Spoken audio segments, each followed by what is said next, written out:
ദൈവത്തിരുനാമത്തിന് മഹത്വമുണ്ടാവട്ടെ. Bible reading പ്രോഗ്രാമിൽ സംബന്ധിക്കുന്ന ഏവർക്കും കർത്തൃനാമത്തിൽ സ്നേഹവന്ദനം. ഉൽപ്പത്തി പുസ്തകം 14-ാം അധ്യായം നമ്മളിന്ന് വായിച്ച് ധ്യാനിക്കുന്നു. 14-ാം അധ്യായത്തിൽ പ്രധാനമായി 3 കാര്യങ്ങളാണുള്ളത്. ഒന്ന്, ഭൂമിയിൽ രേഖപ്പെടുത്തുന്ന ആദ്യത്തെ യുദ്ധം. 2, യേശുക്രിസ്തുവിൻ്റെ നിഴലായി പഴയ നിയമത്തിൽ പ്രത്യക്ഷപ്പെടുന്ന ആദ്യത്തെ പുരോഹിതനായ മൽക്കീസദേക്കിൻ്റെ പ്രത്യക്ഷപ്പെടൽ. 3, അബ്രാമിൻ്റെ സഹോദരപുത്രനായ ലോത്തിനെ ശത്രുക്കളുടെ കയ്യിൽ നിന്ന് അബ്രാഹാം രക്ഷിക്കുന്നു. ഇവിടെ നമ്മൾ വായിക്കുന്നത് ലോത്തിനെ ശത്രുക്കൾ പിടിച്ചുകൊണ്ടുപോകുന്നു. പോകുന്നതായ സമയത്ത് അബ്രാം ഈ വിവരം അറിഞ്ഞുകൊണ്ട് തൻ്റെ ഭവനത്തിൽ ജനിച്ചു വളർന്ന് താൻ സംരക്ഷിച്ച 318 പടയാളികളുമായി ചെന്ന് ലോത്തിനെ പിടിച്ചുകൊണ്ടുപോയ വിജാതീയ രാജാക്കന്മാരോട് യുദ്ധം ചെയ്ത് ലോത്തിനെ തിരിച്ചുകൊണ്ടുവരികയാണ്. 318 എന്ന പദത്തിന് പ്രാധാന്യമുണ്ട്. പുതിയ നിയമ സഭയിൽ 4-ാം നൂറ്റാണ്ടിൽ വേദപുരീതം സഭയിൽ ശക്തമായ സമയത്ത് നിക്കിയ സുന്നതദോസ് വിളിച്ചു കൂട്ടിയപ്പോൾ അതിൽ പങ്കെടുത്തത് 318 പിതാക്കന്മാരായിരുന്നു എന്ന് സഭാചരിത്രം നമ്മളെ പഠിപ്പിക്കുന്നു. പഴയ നിയമത്തിൽ അബ്രാഹാം, ദൈവത്താൽ വിളിക്കപ്പെട്ട ആദ്യ മനുഷ്യനായ അബ്രാഹാം 318 പേരുമായി ചെന്നാണ് ലോത്തിനെ രക്ഷിച്ചതെങ്കിൽ പുതിയ നിയമത്തിൽ അതിനുശേഷം ആദിമസഭയിൽ 318 പിതാക്കന്മാരാണ് സഭയിലെ സത്യവിശ്വാസത്തിൽ സഭയെ ഉറപ്പിച്ചു നിർത്തുവാൻ തക്കവണ്ണം പ്രവർത്തിച്ചിരുന്ന കാര്യം അത് നമ്മൾ പ്രത്യേകമായി ശ്രദ്ധിക്കേണ്ടതാണ്. ഇവിടെ നമ്മളൊരു കാര്യം മനസ്സിലാക്കണം. അബ്രാം അറിയുന്നു തൻ്റെ സഹോദരപുത്രനായ ലോത്തിനെ ശത്രുക്കൾ പിടിച്ചുകൊണ്ടുപോയി. അബ്രാമിന് വേണമെങ്കിൽ ഇപ്പോൾ ഇങ്ങനെ ചിന്തിക്കാം, അവന് കിട്ടേണ്ടത് കിട്ടി, എന്നിൽ നിന്ന് പച്ചപ്പായ സ്ഥലങ്ങളൊക്കെ അവൻ തട്ടിയെടുത്തവനാണ്, പ്രശ്നമുണ്ടാക്കിയല്ല എടുത്തത്, മനസ്സോടെ കൊടുത്തതാണെങ്കിലും അതെല്ലാം ആ പച്ചപ്പൊക്കെ അവൻ ചോദിച്ചു വാങ്ങിയവനാണ്. പക്ഷേ ദൈവത്താൽ വിളിക്കപ്പെട്ടവനും ദൈവാത്മാവ് പ്രവർത്തിക്കുന്നവനുമായ അബ്രാമിന് അങ്ങനെ ഒരിക്കലും ചിന്തിക്കാൻ സാധിക്കുകയില്ല. അബ്രാമിന് 2 ചിന്തകൾ ഒരു പക്ഷേ മനസ്സിൽ വന്നു കാണും. 1, ലോത്തിനെ രക്ഷിക്കണം. 2, ലോത്ത് ചെയ്തതിന് ശിക്ഷ അവന് ലഭിക്കട്ടെ. പക്ഷേ അവനിലുള്ള ദൈവാത്മാവ്, ദൈവികമായ ചിന്തയിലാണ് അവൻ ശക്തി പ്രാപിക്കുന്നത്. തന്നെ ചതിച്ച ഒരുവൻ ഒരു പ്രശ്നത്തിലായിരിക്കുന്നു എന്ന് കേൾക്കുമ്പോൾ അബ്രാമിൻ്റെ മനോഭാവം ഇവിടെ വ്യക്തമാകുന്നു. നമ്മുടെ മനോഭാവം എങ്ങനെയായിരിക്കുമെന്ന് നമ്മൾ ഒന്ന് ചിന്തിക്കുക. നമ്മളെ ചതിച്ച ഒരാൾ ഒരു പ്രശ്നത്തിൽ പെടുമ്പോൾ അപ്പോഴാണ് നമ്മൾ ദൈവമനുഷ്യരാണോ അല്ലയോ എന്ന് മനസ്സിലാക്കാൻ സാധിക്കുന്നത്. അവന് നാശം സംഭവിക്കട്ടെ, എന്നോട് ചെയ്തതിന് ദൈവം കൊടുത്ത പ്രതിപകരമാണ് എന്ന് നമ്മൾ ചിന്തിച്ചാൽ നമ്മൾ പ്രവർത്തിക്കുന്നത് പൈശാചിക ശക്തിയാണ്. പക്ഷെ അബ്രാമിൽ ദൈവാത്മാവ് പ്രവർത്തിച്ചുകൊണ്ട് അബ്രാഹാം ഇങ്ങനെ പറയുന്നു, ഞാൻ പോയി ലോത്തിനെ സഹായിക്കട്ടെ. അവൻ എന്നെ ചതിച്ചു എന്നൊരു സത്യമാണ്. എന്നാൽ എന്തിനു വേണ്ടിയാണ് അവൻ എന്നെ ചതിച്ചത്? ഈ ഭൂമിയിലെ കുറച്ച് ലൗകിക സമ്പത്തിന് അവൻ ലഭിക്കുന്നതിന് വേണ്ടി മാത്രമാണ്. അബ്രാമിനെ സംബന്ധിച്ചിടത്തോളം താൻ സ്വർഗീയമായ വിഷയങ്ങളിൽ, ദൈവികമായ വിഷയങ്ങളിൽ താൻ സമ്പന്നനാണ്. ലൂക്കോസിന്റെ സുവിശേഷം 14 നമ്മുടെ കർത്താവ് പറയുന്നുണ്ടല്ലോ, ദൈവവിഷയമായി സമ്പന്നരാകാൻ ആഹ്വാനം ചെയ്യുന്നു. കാരണം ദൈവവിഷയമായി സമ്പന്നരാകുമ്പോൾ മാത്രമേ ദൈവരാജ്യത്തിൽ നമുക്ക് മഹത്വമുള്ളൂ. ഈ ഭൂമി ഏതാനും നാളത്തേക്കും അത് നൈമിഷികവുമാണ്. അബ്രാമിനെ സംബന്ധിച്ചോളം ദൈവവിഷയമായി അവൻ സമ്പന്നനായതുകൊണ്ടാണ് ഇപ്രകാരം ചിന്തിക്കുവാൻ സാധിക്കുന്നത്.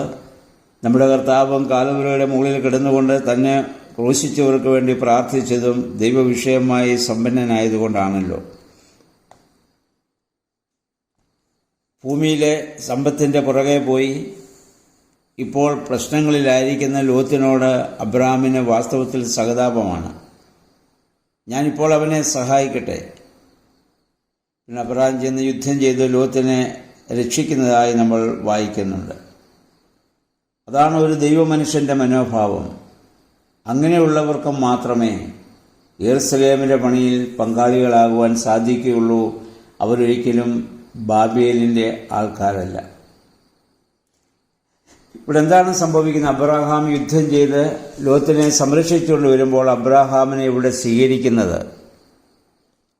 ഇവിടുത്തെ തൻ്റെ നാട്ടിലെ ജനസമൂഹങ്ങളൊന്നുമല്ല. അല്ലെങ്കിൽ അദ്ദേഹത്തിന് സിന്താബ വിളിച്ച് ഞങ്ങളുടെ നേതാവിനെ കണ്ടോ എന്ന് പറഞ്ഞുകൊണ്ട് അപ്രകാരമുള്ള ഒരു സ്വീകരണമല്ല അദ്ദേഹത്തിന് ഇവിടെ ലഭിക്കുന്നത്. അദ്ദേഹത്തെ ഇവിടെ സ്വീകരിക്കുന്നത് പഴയ നിയമത്തിൽ പ്രത്യക്ഷപ്പെടുന്ന ആദ്യ പുരോഹിതനായ മൽക്കീസദേക്ക് എന്ന ദൈവത്തിൻ്റെ മഹാപുരോഹിതനാണ്. ഈ മൽക്കീസദേക്ക് ആദ്യമായി വിശുദ്ധ ബൈബിളിൽ പ്രത്യക്ഷപ്പെടുന്ന ഭാഗം ഇതാണ്. ഇദ്ദേഹത്തെക്കുറിച്ച് ഇനി പറയുന്നത് സങ്കീർത്തനം 110:4 എബ്രായ ലേഖനം 7-ാം അധ്യായത്തിലും ഈ മൽക്കീസദേക്കിനെ കുറിച്ച് സൂചനയുണ്ട്. ഈ മൽക്കീസദേക്കിന് വംശാവലിയില്ല, അതിവിടെ പറഞ്ഞിട്ടില്ല. അതായത് പുതിയ നിയമത്തിൽ യേശുക്രിസ്തുവിൻ്റെ മഹാപൗരോഹിത്യത്തിൻ്റെ പഴയ നിയമത്തിലെ ഒരു നിഴലാണ് ഈ മൽക്കീസദേക്ക്.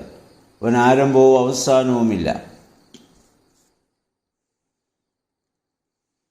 അപ്പോൾ മൽക്കീസദേക്ക് വന്ന് അബ്രാമിനെ ഇവിടെ അനുഗ്രഹിക്കുന്നതായി നമ്മൾ കാണുന്നു. അപ്പവീഞ്ഞുകൾ വെച്ചാണ് അദ്ദേഹം അബ്രാമിനെ ഇവിടെ അനുഗ്രഹിക്കുന്നത്.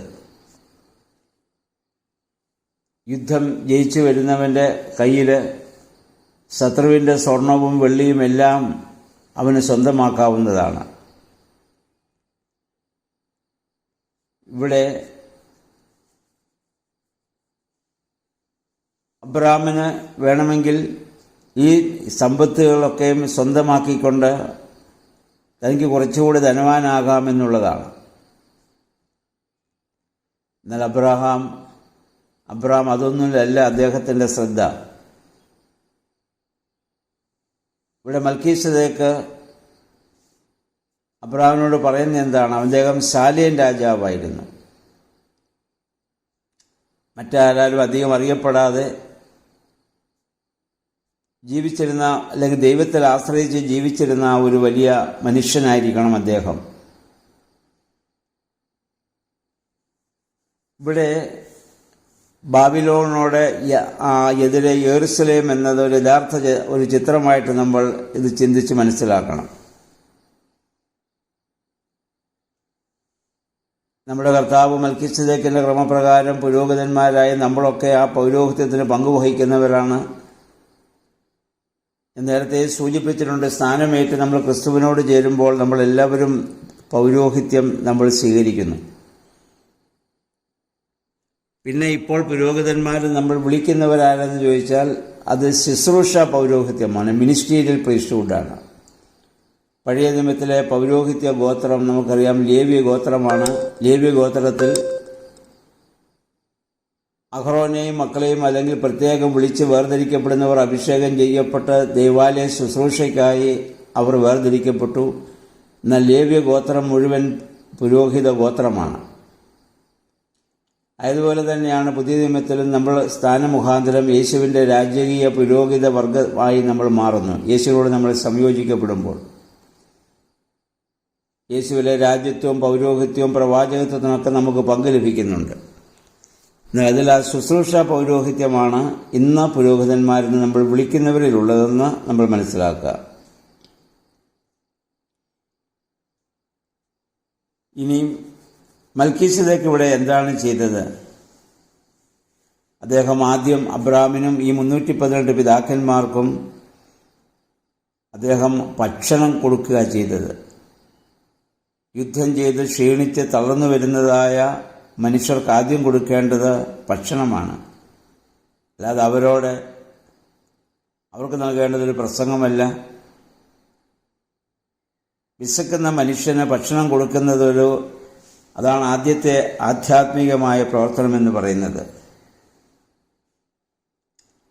ആ മനുഷ്യന് ഇന്ന് ഈ അബ്രാഹാമിനും ഈ 318 പടയാളികൾക്കും വേണ്ടി ചെയ്യാവുന്ന ആദ്യത്തെ പുണ്യപ്രവൃത്തി അതുതന്നെയാണ്. പഴയ നിയമത്തിൽ 1 രാജാക്കന്മാർ 19-ാം അധ്യായം നമ്മൾ പഠിക്കുമ്പോൾ ഏലിയാവ് ക്ഷീണിച്ചിരിക്കുമ്പോൾ സ്വർഗത്തിൽ നിന്ന് ദൂതൻ വന്ന് 2 തവണ അദ്ദേഹത്തിന് ഭക്ഷണം നൽകുന്നതായി നമ്മൾ വായിക്കുന്നുണ്ട്. നമ്മുടെ കർത്താവും പുതിയ നിയമത്തിൽ തന്നെ ഉപേക്ഷിച്ചു പോയ ശിഷ്യന്മാരെ അന്വേഷിച്ച് ചെന്ന് വലവീശി ക്ഷീണിച്ചു വരുന്ന ശിഷ്യന്മാർക്ക് വേണ്ടി ഭക്ഷണം കരുതി വയ്ക്കുന്നതായി യോഹന്നാന്റെ സുവിശേഷം 21-ാം അധ്യായത്തിൽ നമ്മൾ വായിക്കുന്നുണ്ട്.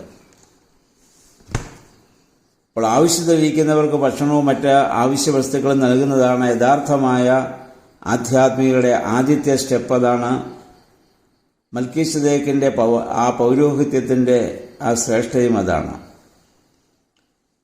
പിന്നീട് മൽക്കീസദേക്ക് അബ്രാമിനെ ഇവിടെ അനുഗ്രഹിച്ചതായി നമ്മൾ പറയുന്നു. അദ്ദേഹം പറഞ്ഞതാണ്, സ്വർഗത്തിനും ഭൂമിക്കും നാഥനായ അത്യുന്നതനായ ദൈവത്താൽ അബ്രാം അനുഗ്രഹിക്കപ്പെടുമാറാകട്ടെ. സ്വർഗത്തിനും ഭൂമിക്കും ഉടയവൻ ദൈവമാണെന്നും അതുകൊണ്ട് ഈ യുദ്ധത്തിൽ നേടിയ അല്പമോ സ്വർണമോ വെള്ളിയോ നിന്നെ അതിനുള്ള ആഗ്രഹം നിനക്കുണ്ടാകരുതെന്നും അദ്ദേഹം പരോക്ഷമായി അബ്രാഹാമിനെ ഓർമ്മിപ്പിക്കുന്നതായി നമുക്ക് ഈ വേദഭാഗം കാണാവുന്നതാണ്. എന്ന് പറഞ്ഞ അബ്രാമിനെ ദ്രവ്യാഗ്രഹത്തിൽ നിന്ന് രക്ഷിക്കുവാനുള്ള ഒരു ശ്രമം മാത്രമല്ല, യുദ്ധം ചെയ്ത് തൻ്റെ സഹോദരനെ കൊണ്ട് മടങ്ങി വരുന്ന അബ്രാമിൻ്റെ മനസ്സിൽ ഇപ്പോൾ ഒരു നിഗളമുണ്ടാകാൻ സാധ്യതയുണ്ട്. അദ്ദേഹം പറയുന്നു, അതുകൊണ്ട് മൽക്കീസദേക്ക് പറയുന്നു, നിന്റെ ശത്രുക്കളെ നിന്റെ കയ്യിൽ ഏൽപ്പിച്ച അത്യുന്നതനായ ദൈവം സ്തുതിക്കപ്പെടുമാറാകട്ടെ എന്ന് പറഞ്ഞാൽ ദൈവമാണ് ഈ വിജയം നൽകിയതെന്ന് അബ്രാമിനെ ഓർമ്മിപ്പിക്കുകയാണ്. അപ്പോൾ പിന്നെ അബ്രാമിന് ഒരിക്കലും നിഗളിക്കുവാൻ സാധിക്കുകയില്ല. നമ്മൾ നേടുന്നതായ പല വിജയങ്ങളിലും നമുക്ക് അഹന്തയുണ്ടാകാൻ കാരണം ദൈവം കൂടെ ഇരുന്നത് കൊണ്ടാണ് ഇത് സാധിച്ചതെന്നുള്ള ബോധ്യം നമുക്കില്ലാത്തത് കൊണ്ടാണ്. നാം നമ്മിൽ തന്നെ ആശ്രയിക്കുന്നത് കൊണ്ടാണ്. എന്നാൽ ഇത്രയും വലിയ ഒരു യുദ്ധം ജയിച്ച് മടങ്ങി വരുന്നവനായ അബ്രാമിനെ ഈ മൽക്കീസദേക്ക് അനുഗ്രഹിക്കുമ്പോൾ അവനിലെ ഞാനെന്ന ഭാവം, അഹന്ത ഇല്ലാതെയാവും. അപ്പോൾ 3 കാര്യങ്ങളിൽ നിന്ന് അബ്രാമിനെ ഇവിടെ മൽക്കീസദേക്ക് സംരക്ഷിക്കുന്നു. 1, വിശക്കുന്നവന് ഭക്ഷണം ആവശ്യമാണ്. സ്വർണവും വെള്ളിയും കയ്യിൽ ലഭിച്ചാൽ ദ്രവ്യാഗ്രഹമുണ്ടാവുക സ്വാഭാവികമാണ്. 3, ഞാനെന്ന ഭാവം, ഞാൻ യുദ്ധം ജയിച്ചു എന്ന അഹന്ത ഉണ്ടാകാൻ സാധ്യതയുണ്ട്. ഇതിന് 3നെയും അതിജീവിക്കാനുള്ള അനുഗ്രഹമാണ് മൽക്കീസദേക്ക് ഇവിടെ അബ്രാമിന് നൽകുന്നത്. ഇത് നമ്മളും ഓരോ ദിവസവും ഈ ഭൂമിയിൽ ജീവിക്കുമ്പോൾ നമുക്കുണ്ടാവേണ്ടതായ മനോഭാവം ദൈവാത്മാവ് നമ്മൾ പ്രവർത്തിക്കുന്നുവെങ്കിൽ ഇപ്രകാരമുള്ളൊരു മനോഭാവത്തിലേക്ക് നമുക്ക് വരാൻ സാധിക്കും. ഇല്ലെങ്കിൽ ഞാനെന്ന ഭാവത്തോടെ, അഹന്തയോടെ മാത്രമേ നമുക്ക് ജീവിക്കുവാൻ സാധിക്കുകയുള്ളൂ. അതുകൊണ്ട് അബ്രഹാം എന്ത് ചെയ്തു? ഈ അനുഗ്രഹം ഏറ്റുവാങ്ങിയ അബ്രഹാം താൻ യുദ്ധം ചെയ്ത് കൊണ്ടുവന്നതിലൊക്കെ ദശാംശം മൽക്കീസദേക്കിന് ഇവിടെ നൽകുകയാണ്. വിശുദ്ധ ബൈബിളിൽ ആദ്യമായി ദശാംശം നൽകുന്ന വ്യക്തിയായി നമ്മൾ കാണുന്നത് അബ്രാമിനെയാണ്. പിന്നീടാണ് മോശ മുഖാന്തരം ഇസ്രായേൽ ജനത്തോടും ദശാംശം കൊടുക്കുവാൻ തക്കവണ്ണം യഹോവയായ ദൈവം കൽപ്പിക്കുന്നത് പിന്നീട് നമ്മൾ വായിക്കുന്നുമുണ്ടല്ലോ. ഇവിടെ അബ്രാമിൻ്റെ ആ ജീവിതത്തിൽ ദൈവം ഇടപെട്ടതുപോലെ നമ്മുടെ ആ ജീവിതത്തിലും ദൈവാത്മാവ് ഇടപെട്ട് പ്രവർത്തിക്കണമെങ്കിൽ, പിശാചിനെ ആകുന്ന ശത്രുവിനോട് നമുക്ക് ജയിക്കാൻ സാധിക്കണമെങ്കിൽ അബ്രാമിനെ പോലെ നമുക്ക് ചിന്തിക്കുവാൻ സാധിക്കണം.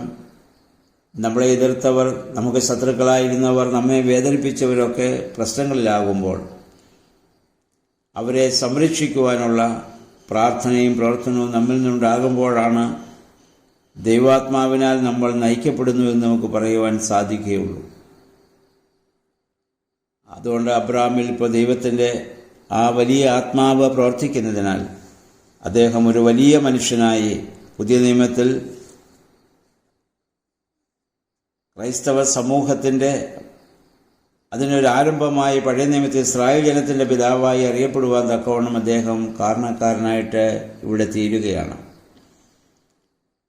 അതിനുശേഷം ഈ അവിടുത്തെ രാജാവ് അബ്രാമിനോട് പറയുന്നുണ്ട്, നീ യുദ്ധം ചെയ്ത് കൊണ്ടുവന്നതിൽ ആളുകളെ മാത്രം എനിക്ക് നൽകിയിട്ട് ബാക്കിയെല്ലാം നീ കൊണ്ടുവെക്കോ, സ്വർണവും വെള്ളിയും. അബ്രാം പറയുന്നുണ്ട്, ഒരു ചരട് പോലും എനിക്ക് വേണ്ട, ഒന്നും എനിക്ക് ആവശ്യമില്ല. അങ്ങനെ പറയാൻ അബ്രാമിനെ പ്രേരിപ്പിച്ചത് മൽക്കീസദേക്കിൻ്റെ അനുഗ്രഹമാണ്. സ്വർണവും വെള്ളിയും ഒക്കെ അക്കാലത്ത് ഏറ്റവും വലിയ സമ്പത്താണ്. അത് കയ്യിൽ കിട്ടിയാൽ വേണ്ടെന്ന് പറയുവാൻ ആർക്കാണ് സാധിക്കുക? ആ മൽക്കീസദേക്കിൻ്റെ അനുഗ്രഹം ഏറ്റുവാങ്ങുന്നവനായ ആകാശത്തിൻ്റെയും ഭൂമിയുടെയും സൃഷ്ടാവാണ് ദൈവമാണ് നിന്നെ അനുഗ്രഹിച്ചത്. ആ ദൈവത്താൽ നീ അനുഗ്രഹിക്കപ്പെടുന്നുവെന്നുള്ള ബോധ്യമുള്ളവർക്ക് മാത്രമേ അത് വേണ്ടെന്ന് വയ്ക്കുവാൻ സാധിക്കുകയുള്ളൂ. പ്രകാരം ഭൗതികമായതിനേക്കാൾ ആത്മീയമായ സമ്പത്തിനു വേണ്ടി പ്രാർത്ഥിക്കുവാനും പ്രവർത്തിക്കുവാനും നമുക്കിടയായി തീരട്ടെ. ഈ അധ്യായത്തിൽ നിന്ന് അബ്രാമിൻ്റെ മനോഭാവത്തിലേക്ക് വളരുവാൻ തക്കവണ്ണം ദൈവമേ, പരിശുദ്ധാത്മാവേ, ഞങ്ങളെ ശക്തീകരിക്കണമേ നമുക്ക് പ്രാർത്ഥിക്കാം. എല്ലാവർക്കും നല്ലൊരു ശുഭദിനം ആശംസിക്കുന്നു. ദൈവനാമം മാത്രം മഹത്വപ്പെടുവാൻ ഇടയാവട്ടെ.